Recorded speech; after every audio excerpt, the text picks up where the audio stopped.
Hvordan forsvarer en kvinde sig, når hun bliver overfaldet af en mand?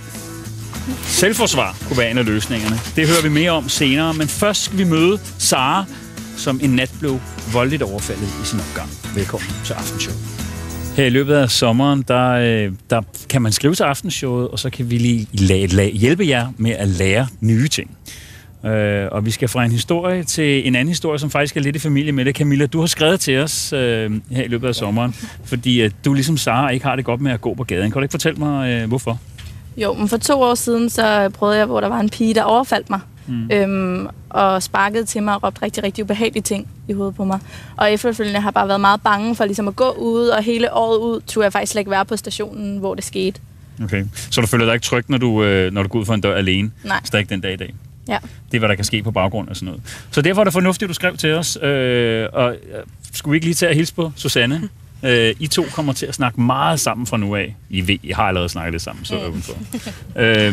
Susanne, du arbejder med selvforsvar, særligt for kvinder. Kan du måske skulle lige kort fortælle, hvad du er og hvad du arbejder med? Jamen, jeg dyrker en japansk kampkunst ved navn ninjutsu. Har gjort det i cirka 9 år.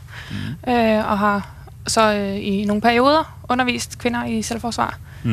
Hvor det ikke så meget handler om det mere tekniske i kampkunsten, men hvor det mere er nogle simple teknikker, man hurtigt kan lære. Og hvor det også i høj grad handler om at få opbygget noget mental styrke og lære at tro på, at ja, præcis, og lære at tro på, at man kan gøre modstand. Når du hører Camillas historie her, hvad tænker du så? Tænker du, at det er noget, du vil kunne hjælpe med? Ja, altså det er svært at sige noget om lige den præcise tilfælde, men generelt er det rigtig vigtigt at tænke på udstråling og være overvågen. Så kan man i mange tilfælde kan man helt undgå den fysiske vold situation. Og hvis der er nogen, der antaster en og på en eller anden måde prøver at overskride ens grænser, så kan man arbejde meget med stemmeføring og kropssprog for at virke bestemt og afvisende og prøve at få stoppet situationen der. Hvis det så alligevel udvikler sig til en fysisk situation, så er det allervigtigste, det er bare at reagere og gøre et eller andet. Og så er det lidt ligegyldigt, hvordan det lige ser ud, om det ser teknisk godt ud. Nu hører du, hvad Camilla siger, hun er blevet overfaldet af en pige og sparket og så videre, og ikke har det godt med at gå på gaden efter det. Er der noget specifikt, du tænker på? Måske skulle vi lige hilse på din medhjælper, Stefano. Kom ind for, Stefano. Kan vi kalde ham din personlige boksepude i dag? Det kan vi godt. Det kan vi godt, ikke? Hvis du nu var Camilla, der stod i sådan en situation her, og blev overfaldet af en anden pige på en station, lad os sige, at Stefano var den her pige. Hvad var det første, du ville gøre, tror du? Altså sådan instinktivt? Altså først og fremmest vil jeg prøve, hvis det er muligt bare at skabe afstand og komme væk derfra, så er det i virkeligheden det allerbedste. For så undgår man, at nogen kommer til skade. Men hvis han nu har fat i mig på en eller anden måde, og jeg simpelthen ikke kan komme væk, eller jeg fornemmer, at han bare vil løbe efter mig, hvis jeg prøver at løbe væk, og så overfalde mig, så gælder det om, så skal jeg prøve at have kontrol over situationen. Hvis han nu tager fat her, for eksempel, og jeg ikke kan ryste mig fri, så vil jeg prøve at gå ind i ham og måske få reddet her. Knæspark der, indtil han er uskadeliggjort i tilstrækkelig grad til, at jeg kan komme væk. Der er et stykke vej hen til det, du lige gør der, kan jeg forestille mig, fra den uøvede. Derfor så skal I to lidt tættere nu, og så får I lidt tid, så vender vi tilbage til jer i løbet af udsendelsen. Er du frisk, Camilla? Ja, det er jeg. Jeg håber, du lærer noget. Vi vender tilbage lidt senere til jer. Det ser jo tydeligvis ud, som om der er sket en eller anden form for udvikling. Camilla, du er i gang med Stefano. Ja. Er du blevet klædt lidt bedre på allerede nu? Ja. Hvordan står det til? Det står rigtig godt til. Er hun sur hun til sig? Det synes jeg. I kan jo se allerede, det går rigtig godt. Og skal vi sige... Boris her får nogle... Jamen, han har fået hul i maven, Er det dig, Camilla? Jeg ved ikke, om du var der i forvejen. Det er en god status indtil videre. Vi vender tilbage om 5-6 minutter, så håber vi, at der er sket en rigtig udvikling, så hånden måske er gået igennem. Lige her bag i mig, der står Camilla Mortensen og er ved at lære Camilla ind i den lyse jakke. Hun er ved at lære at forsvare sig. Hun har nemlig været udsat for et overfald. En anden pige overfaldt hende på gaden. Hun har derfor skrevet til os for at få hjælp til at forsvare sig. Selvforsvar. Og med ryggen til den blå trøje, der står Susanne Husted. Hun er instruktør i ninjutsu. Og det hun ikke ved er, at nu går jeg over og prøver at lægge hende ned.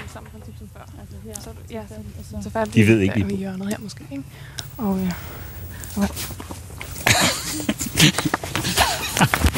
Slap af, Susanne. Skal jeg nedlægge mit arbejde, eller hvad er det? Kan vi ikke have nogle dårligere instruktører inde? Det var faktisk lige præcis, hvad du skulle gøre. Jeg mistede faktisk lidt luften i maven, hvis jeg skal være helt Har du lært noget, Camilla? Okay. Ja, en masse. Kunne du gøre det der på mig, som Susanne lige gjorde? Ja, eller noget stil med den. Må jeg prøve at se, hvad det er, du har lært? Du kan prøve at vise det på Stefano. Du får ikke lov til at vise det på mig, siger det bare. Nu har jeg ligesom fået min omgang. Stefano? Den?